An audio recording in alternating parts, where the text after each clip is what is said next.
She was very brave. She almost defied tradition. She made her own rules. She didn't obey anybody else's orders, and that of course got her into a lot of trouble.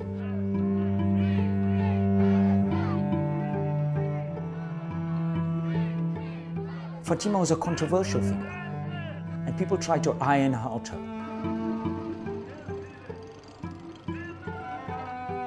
My mother was quite fearless. She had enormous moral courage.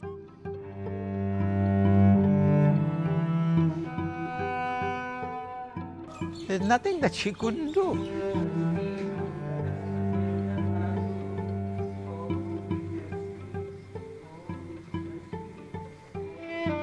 To me, she was that unrecognized icon.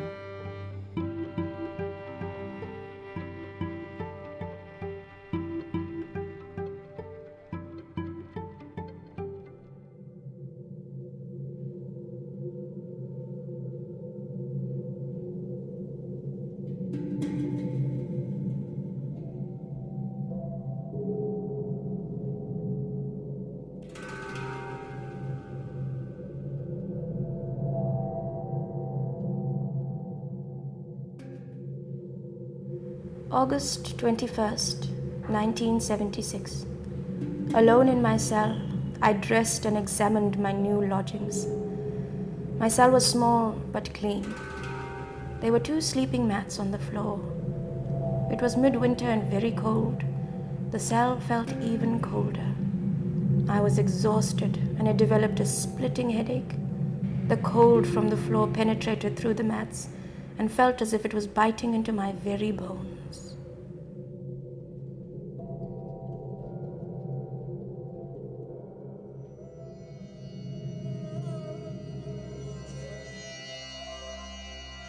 كانت فاطمة مير مجاهدة دؤوبا من أجل الحرية وكاتبة وعالمة اجتماع، وكانت أيضا صديقة مقربة من نيلسون مانديلا وعضوة نشطة من النخبة السياسية التابعة للمؤتمر الوطني الإفريقي، الحزب الذي قاد جنوب أفريقيا إلى الديمقراطية.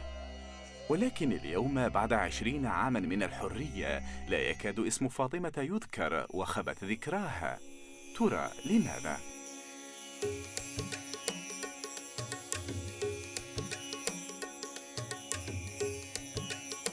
تعد ديربان إحدى أكبر المدن في جنوب إفريقيا، وهي أيضاً المدينة التي تعيش فيها أكبر جالية من الهنود المقيمين خارج الهند على مستوى العالم. في حقبة الاستعمار البريطاني لجنوب إفريقيا انتقل الكثير من العمال الهنود إلى هنا.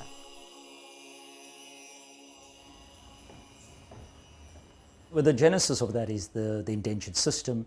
The Zulu kingdom had not been defeated. There was a dearth of labor, and the British looked, slavery had ended, and the British looked to other parts of the world where they had hegemony to get people to come to labor. Indians had come to South Africa as indentured laborers because the local Zulus would not work on the sugarcane fields. Some settler communities followed, and so a very huge Indian population was located around Durban.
My mother's father, Musa Mir, was born in India, in Surat, which is in Gujarat. He came to South Africa in the early 1900s as a young man.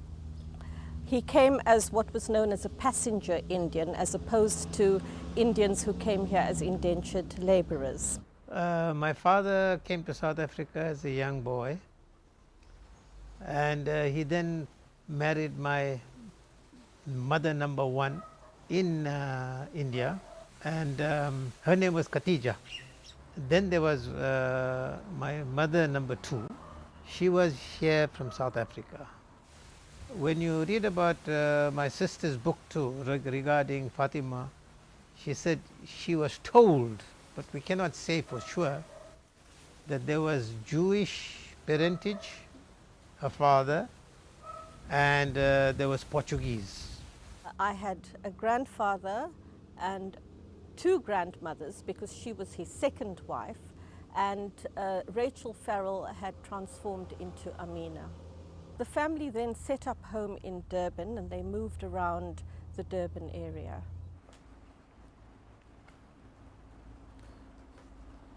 M.I. Mir had his own newspaper.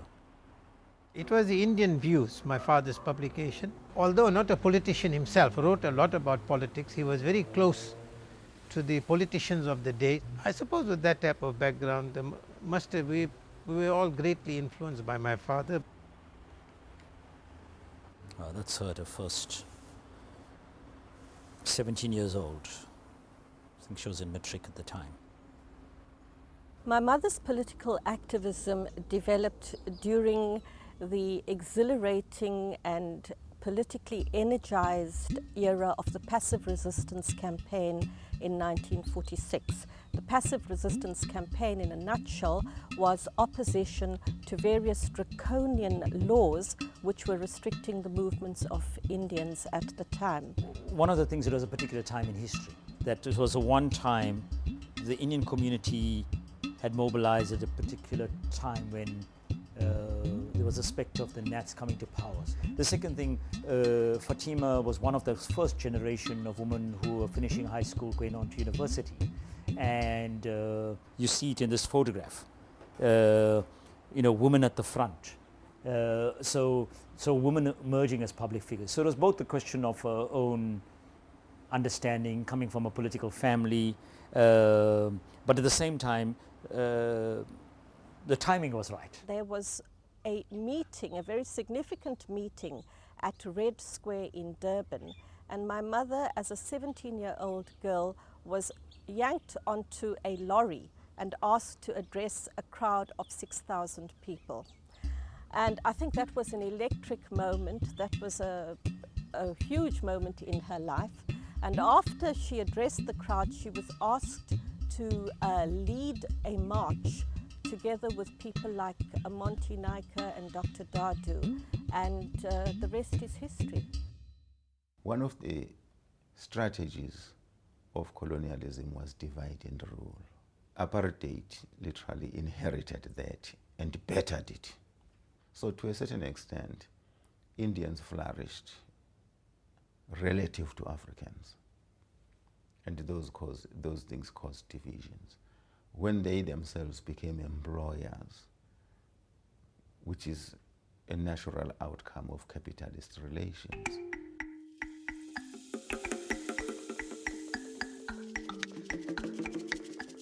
في عام 1946 عندما تفاقم التوتر بين هنود دربن والسكان الأفارقة وتحول إلى عنف، ساعدت فاطمة على إنشاء جمعية دربن النسائية بهدف جمع النساء الهنديات والإفريقيات معا ضد نظام الفصل العنصري. وأصبحت هذه أول منظمة نسائية في البلاد تضم في عضويتها نساء إفريقيات وهنديات.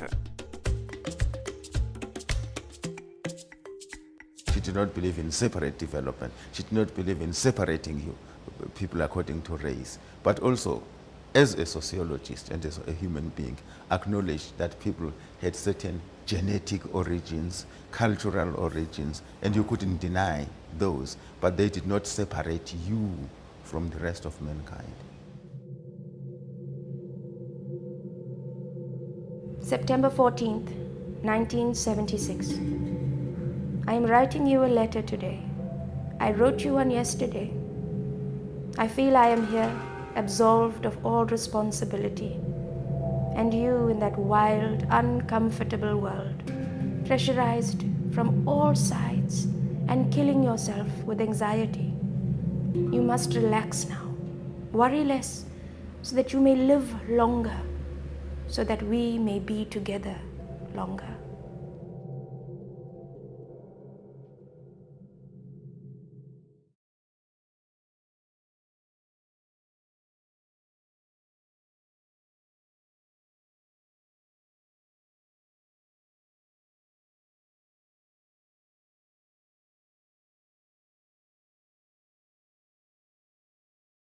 You see, my father, number one, was a very, very liberal Muslim.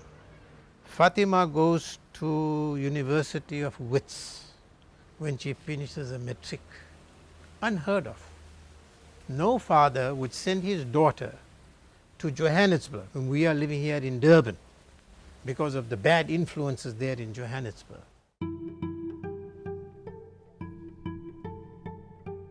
وفي جامعة جوهانسبرغ تعرفت فاطمة إلى ابن عمها إسماعيل مير بصورة أعمق، ووقع كل منهما في غرام الآخر. He was a man about town, a very beautiful looking man, a man who was at home, you know, in mass meetings, and tall and educated and you know, contemporary of Mandela and J.N. Singh and Walter Sisulu and Yusuf Dadu. Nelson Mandela and my late brother-in-law Ismail Mir, we used to live together. تزوجت فاطمة وإسماعيل مير في مارس من عام 1951، وأثمرت علاقتهما إنجاب 3 أطفال هم شامين وشهناز ورشيد. I was introduced to her as a young girl long before I got married. When I met Madiba, one of his greatest friends was Fatima and her husband. He was at that time on the executive of the Transvaal Indian Congress. The role that I.C. Mir also played in changing the ANC's idea. They were really thinking in terms of Africa for Africans, and you know, ANC must remain as an African organization, whereas these people said, look, we can work together. عادت فاطمة إلى دربن لإكمال دراستها في جامعة كوازولو ناتال، فحصلت على شهادة الماجستير. وفي عام 1956 أصبحت أول امرأة من المجتمع الإفريقي والهندي تلقي محاضرات في جامعة من جامعات البيض بجنوب إفريقيا.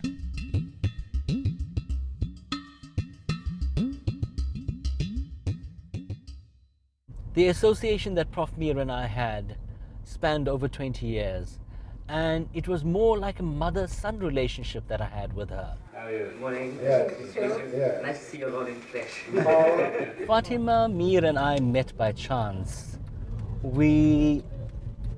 I used to be a school teacher. And in the 1980s, it was difficult being a teacher because you were told what to teach and how to teach it. And I quit teaching. And Prof. Mir was offering extramural lessons, extra classes to matriculants from African schools. And I applied for a job, got a job teaching African matriculants English.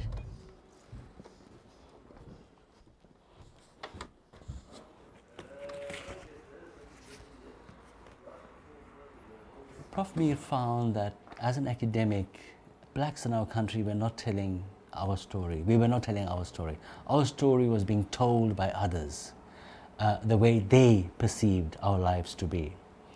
As a result, she started the Institute for Black Research in 1976, a research organization, and the trustees of the institute were herself as director, Judge Square was the president, Professor Dasta Chetty, Professor Paulus Zulu, Mama Winnie Mandela.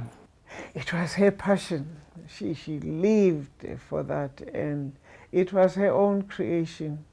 And it was part of the process of uplifting and empowering our people. We were both members of the Institute for Black Research, which she had founded as an institute for training black researchers. She had come to realize the inequity in the distribution of research talents in the country. And she wrote quite a number of books and articles trying to put across a message about what was truly going on in apartheid South Africa. One of Prof. Meer's foremost publications, and most interesting, was the authorized autobiography of our former President Mandela. This is the first, I think the only authorized biography.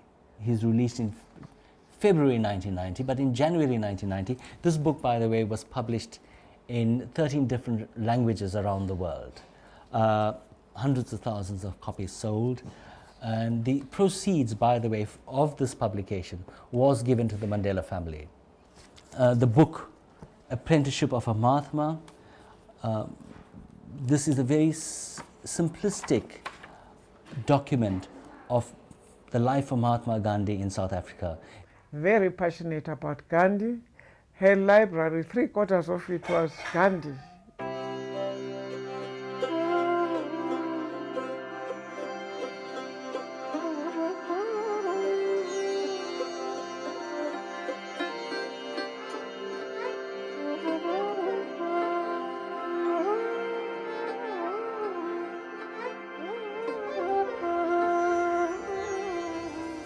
He arrived in South Africa, a young man of 24 years of age, and he left permanently. He left South Africa, 21 years later. So a very crucial period in his life, growing up period, he stayed here in South Africa, and his transformation took place in South Africa. When Gandhiji left this place, he sent my father back to look after the place in 1918. So from 1918 onwards, our family, lived here. And my father ran the newspaper. He participated in the politics in the country. Fatima came here often on holidays. She would come and stay with us in this house. My sister would go to her place, and so we had very close contact with her and her family. My first, sort of public contact with Fatima was sometime in 1956 when our leadership were all, arrested in the 56. That famous treason trial took place, and a lot of people were detained. And that meeting was supposed to be addressed by our leadership, but they were all taken away and put in prison. So then Fatima took the stage. For me, that was like the first time I heard a woman speaking and being so powerful.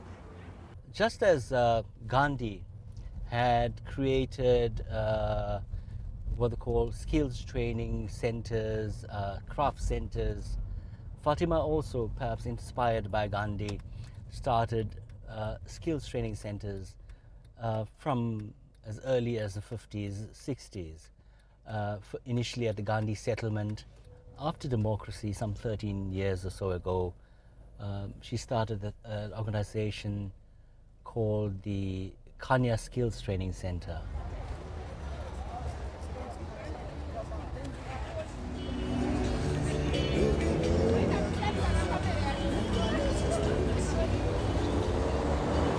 Our center is there, at the top there. That's where the herb market is.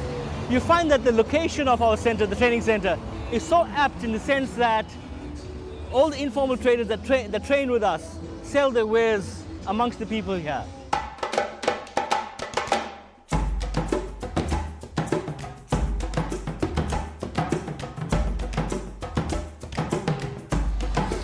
Come quickly.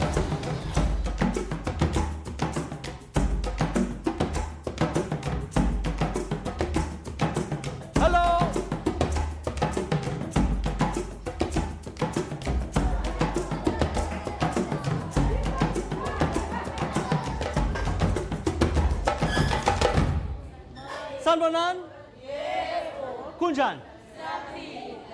This is a picture of a school started by one of our students. Right? What they call it, there are about 15 students there that have trained already to go train other people also. Some of us, we don't have money. When we finish school, we don't have money to go to tertiary, and also this school here has been so helpful to us. We can afford to study here, to learn some skills while we don't have money to go to tertiary. This is the legacy she's left behind, and as I stated earlier on, an inspiration I think from Gandhi, something that she started very early in her years, and she's continuing now. And the project is running for 13 years, and I'll continue to run it in her name in perpetuity.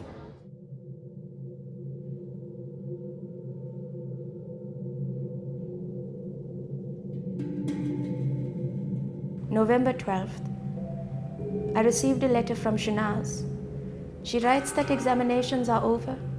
They greatly appreciate the paintings I sent them to her and Shamim, and they have hung them on their wall. Rashida sent me a poem dedicated to Ma.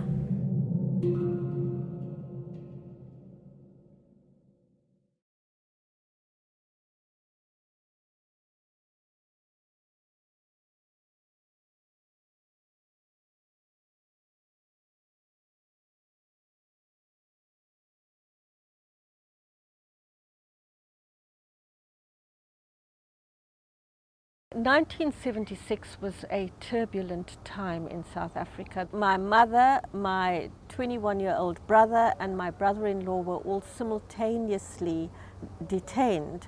It was a difficult time for the family because my sister and I were students at the time, and I remember my sister getting a phone call from my mother saying, "The police are here, they're taking me away, I'm going to be detained." I was the first prisoner.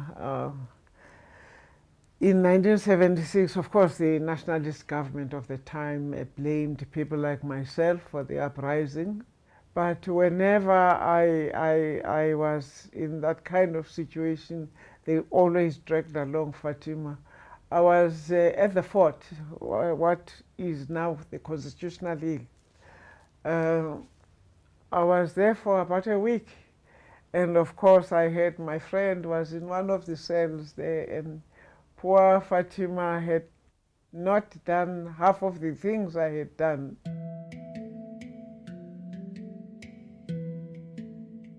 وفي عام 1976 اعتقلت فاطمة مير في سجن الحصن القديم بجوهانسبورغ 13 يوماً، والآن أصبح الحصن القديم المقر الجديد للمحكمة الدستورية بجنوب أفريقيا.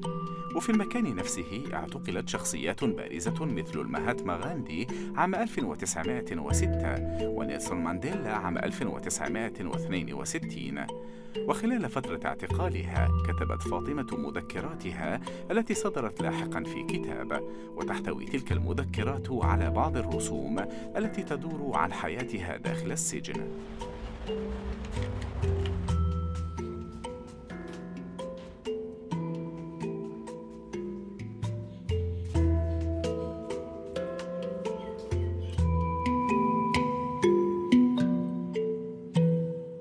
She just painted what she liked. If she found some flowers in the garden, she'd paint those.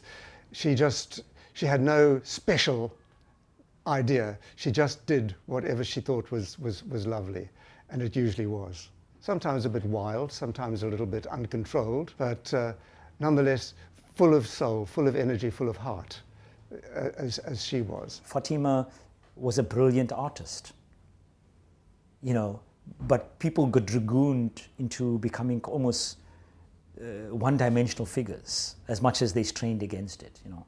So in many senses she broke a lot of molds. So this is the dining room, or was the dining room, where The police raided that evening when Fatima came, and we had this little dinner party for a few friends. It turned out that there were 3 people that evening who were banned, and by rights they shouldn't have been talking to each other anyway, and they certainly shouldn't have been at a gathering. A banning order in South Africa was something that was imposed on persons who were seen as a threat to the state. The effect of a banning order was that you were restricted, you could not go to social gatherings, you could not make speeches. In effect, you couldn't be with more than one person at a time. So all that was illegal. We still don't know what happened, how the police got hold of it. Anyway, it was fine. She took charge of the situation, and she said to the young Indian girl, what's a nice girl like you doing here in this organization? Of course, there's no answer to that. And then she said to the young white guy, she said, you look very nervous. Is this your first time? So he said, yes, it is actually. She said, well, don't worry. We've done this lots of times. It'll all be all right. Just enjoy it. I mean, amazing. My mother paid very little heed to the banning order. She broke it all the time. She would disguise herself, be transported at the back of town, and transported to areas where she wasn't supposed to be.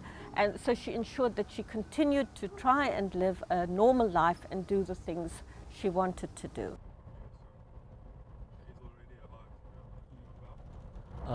Despite the various banning orders, house arrests, imprisonment in solitary confinement, charges for infringing banning orders, etc., Prof. Mir also had to endure an assassination attempt.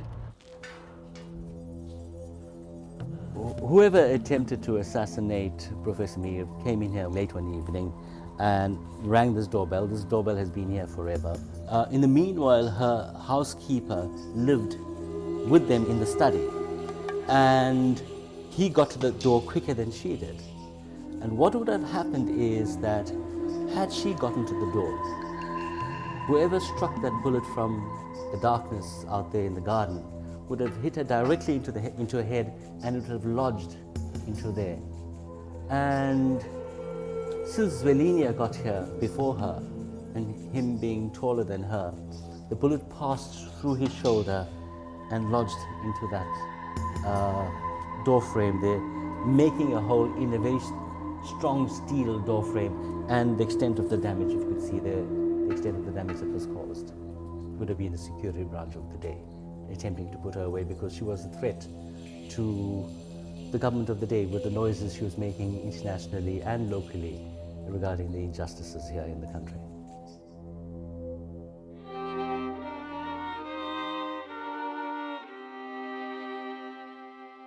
أطلق سراح نيلسون مانديلا في فبراير من عام 1990، وبدأ وقتها انهيار الفصل العنصري. ومن بين الأماكن الأولى التي زارها مانديلا كان بيت فاطمة مير في ديربان.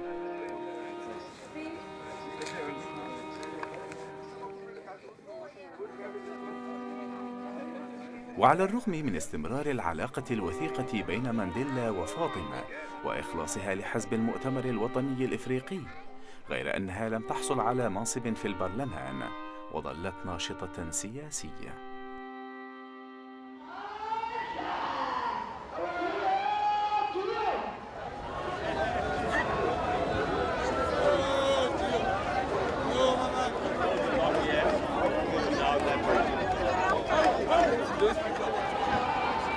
It was 10 years ago and 2 months. This was the place where we had an Occupy against the United Nations. The first time, I think, such a big protest ever against the UN. It was led by Fatima Mir with Dennis Brutus and other local activists, and she was right out here telling the top elites, and it happened to be Mary Robinson she was most angry with. And that anger was about not letting the issue of Israelis' Zionist occupation and racism in the West Bank and Gaza and its overall discrimination get onto the agenda in the United Nations. Mr. President, this is addressed to Mr. Mbeki. the Durban Social Forum, representing people of many lands and cultures, declares its solidarity with the forces ranged against neoliberalism and global apartheid.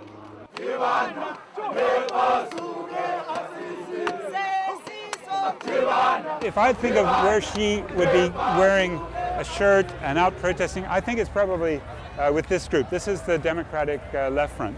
And this is a group that came from the urban social movements. They sing struggle songs like Fatima always did, but they change the names. So instead of apartheid, the enemy might be Jacob Zuma. And you know, she actually said that when the ANC loses the support of people in Chatsworth, shack settlements, public housing dwellers, that she would no longer support the ANC.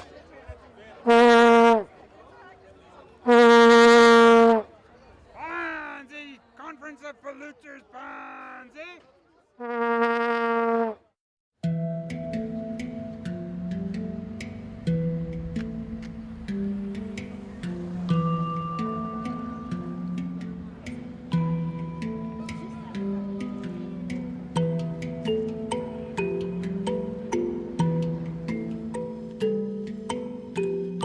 Chatsworth was predominantly an Indian community created by the apartheid government in the 1950s for especially Indian people.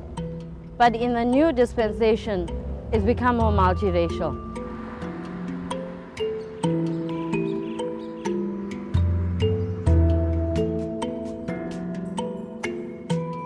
Just before the 1999 elections, Fatima Mir and a group of anti-apartheid activists decided to create a group called the Concerned Citizens Group. And the intention behind this was to actually go out and get, you know, the Indian vote for the ANC. And we found this an opportunity to actually invite this group to a public meeting. Our intention at that point in time was to actually strengthen the mobilizing within the Chatsworth area, because we knew like the government will come back and impose evictions on us. And Fatima Mir's group also had an advert in the paper, the Concerned Citizens Group. We decided to invite them as well. So at this public meeting, Fatima Mir was actually the brave woman that came to this meeting, because most politicians chickened out. They didn't actually attend the meeting. And she very bravely took the mic and wanted to ask people to vote for the ANC. But before she could even say ANC, people from the audience started chanting and shouting and really verbally abusing her, asking her questions like, where were you? And we were suffering for all this time and nobody's on our side. We're facing evictions and, When we said, how can you vote for your former oppressors? They said to us, we are not concerned about our former oppressors. We are concerned about our present oppressors. We are concerned about the ANC and about how the ANC is oppressing us. And they came up with a string of complaints against the African National Congress.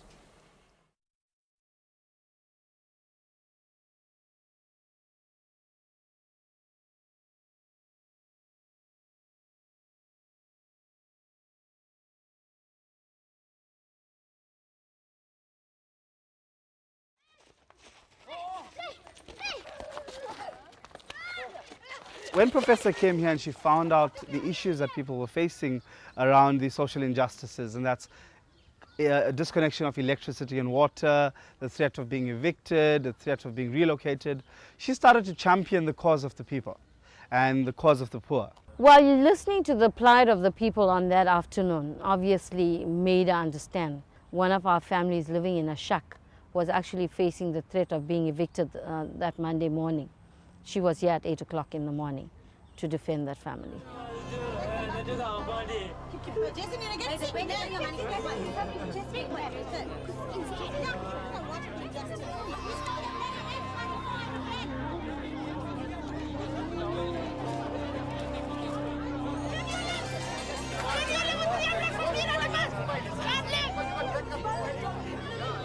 have poor people, indigent people, impoverished people, people who haven't got food on their plates.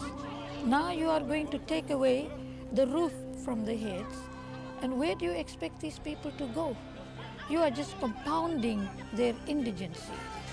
The non-racial City Council of Durban is continuing the policy of the racist nationalist government, which protected whites from sharing the cost of servicing black townships. Now the poor, still predominantly African, Indian and colored, are forced to bear the entire burden of their service. And this is imposed on them unilaterally in fascist brutality. Through her assistance and expertise, we then managed to establish what is called the Bayview Flats Residents Association. And with that, she started helping us to negotiate with the municipality. And we started to have talks with them in trying to find a way in which the people of this community in Bayview would lead a better life. We're actually now planning to take Christina's case as a test case to our High Court because we feel it's a legitimate case. She needs water. She's a sick woman. She has kids in her house and she hasn't got the money to pay because she's not even getting a state grant.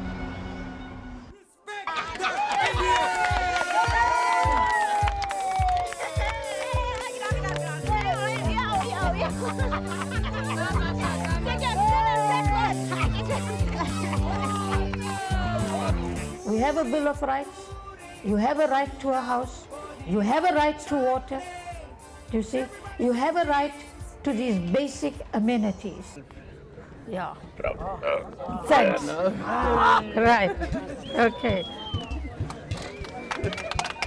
All right.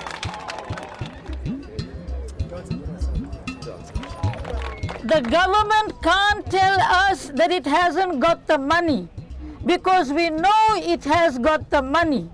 What is wrong is that the government does not know how to budget.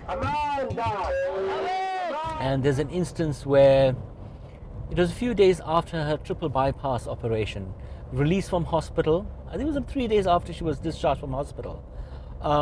There was a crisis in Chatsworth, and she received a phone call from the residents stating that the municipal security was there evicting the people. And she had a driver then, she summoned the driver and stormed off to Chatsworth in a very, very ill state, but she had to be there with the people. And her husband called, to the office and found out from me, where is Prof? So I had to lie to him that she is gone to the doctor for a checkup. In the meanwhile, Prof Mir was in Chatsworth marching. She would go, and then my poor father would read about it in the paper the next day. She would say, no, I'm going to be at home all day. And then he would say, you said you were going to be at home, but look at this, So she was a wild card. بعد أن ظل إسماعيل رفيق سفر مانديلا وكاتب خطبه، وبعد أن انضم إلى حكومة المقاطعة، توفي إسماعيل عام 2000 من دون أن ينتهي من كتابة سيرته الذاتية، فتعهدت فاطمة باستكمالها نيابة عنه.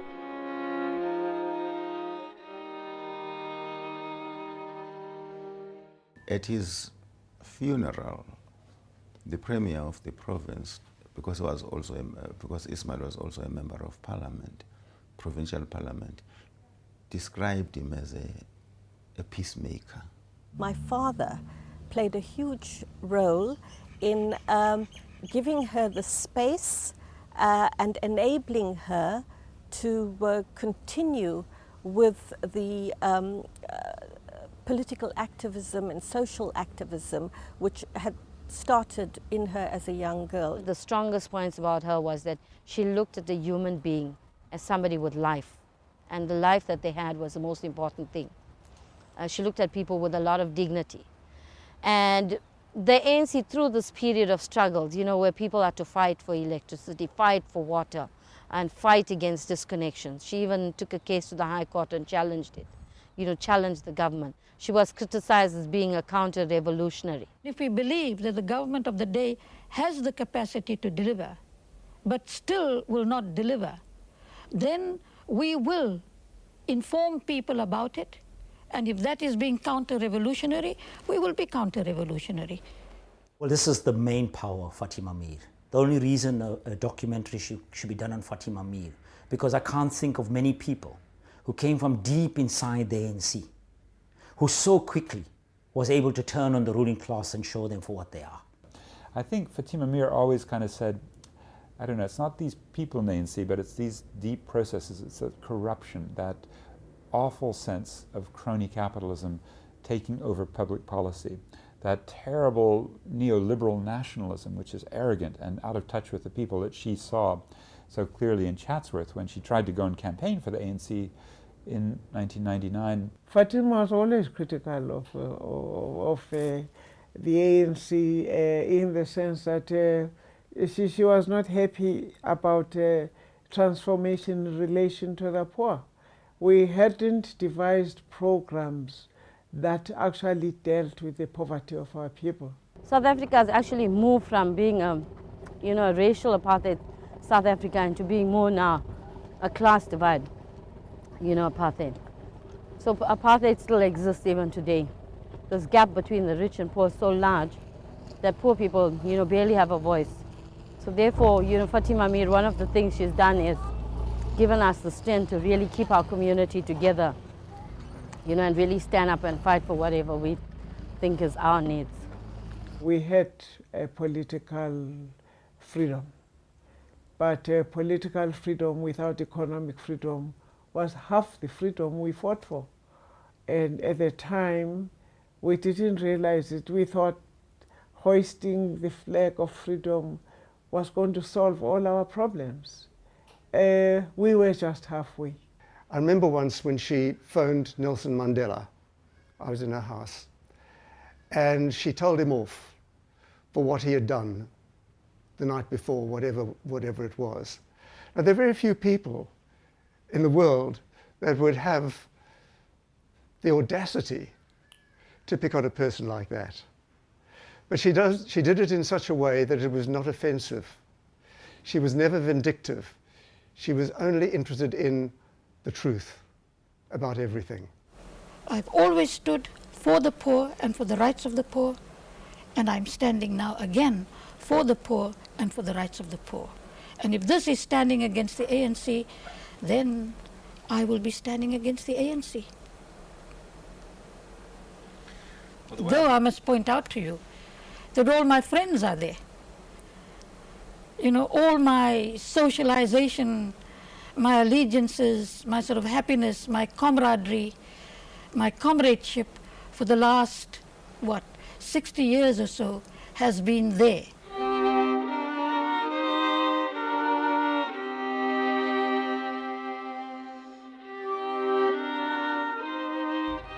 Prof. Mir had been extremely ill. She had another stroke and was rushed to the hospital. Prior to the stroke, she was having heart problems and she had cardiac bypass surgery. And I remember very clearly the Friday, the children calling me. Shamim called me and told me, that's Fatima's daughter, that Prof was extremely ill and that I should see her. I was being very close to her. They felt it necessary that I should see her, and I didn't want, my inner voice says, don't see her. I didn't want to see her in that state. Neither did I want to see Prof pass on. And I prolonged the day, and every time the children phoned, I said I was going to come soon, I'd leave work soon, and I would visit soon. And eventually left work at normal, 4 o'clock, got to the hospital, and a minute after me entering the ward, Prof took her last breath. Like she waited for my presence to say, goodbye, to leave this mortal world.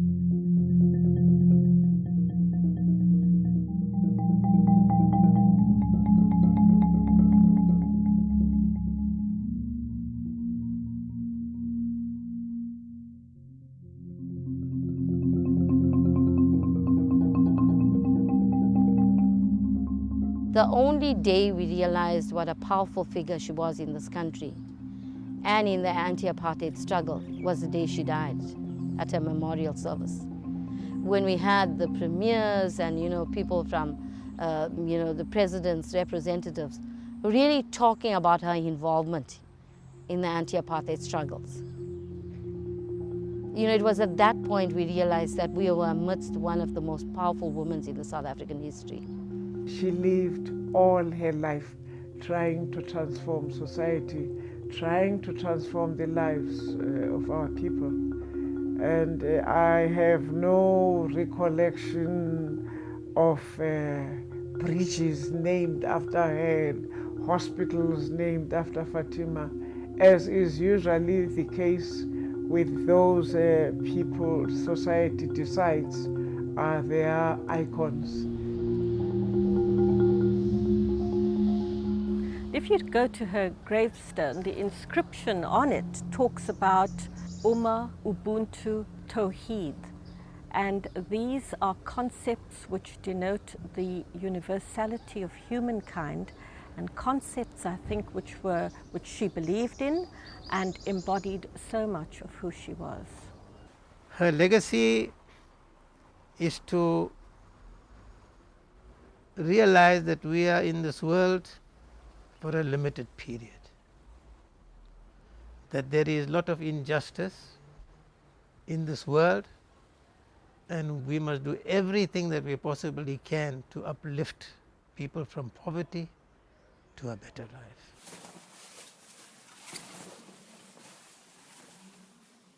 When we started engaging in the beginning, we didn't even know we had rights.